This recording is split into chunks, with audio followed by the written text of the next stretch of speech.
আসসালামু আলাইকুম এভরিওয়ান, সবাই কেমন আছেন? আজকে আপনাদের সাথে শেয়ার করব মাত্র 4টা পটল দিয়ে খুব মজাদার একটা রেসিপি। তাহলে চলুন শুরু করা যাক।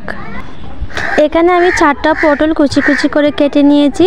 দেখতেই পাচ্ছেন আমি পটলের খোসাগুলো কিন্তু ছাড়াইনি, খোসাগুলো আমি রেখে দিয়েছি। আর নিয়েছি একটা পাঙ্গাস মাছের পিস, এটা দিলে কিন্তু আলাদা রকম একটু মজা হয়। এখন একটা পাতিলের মধ্যে আমি মাছের পিসটা আর পটলের কুচিগুলো দিয়ে অল্প পরিমাণ হলুদ দিয়ে কিছুটা পানি দিয়ে এটা আমি সিদ্ধ করার জন্য বসিয়ে কিছুক্ষণ জাল করে নেব।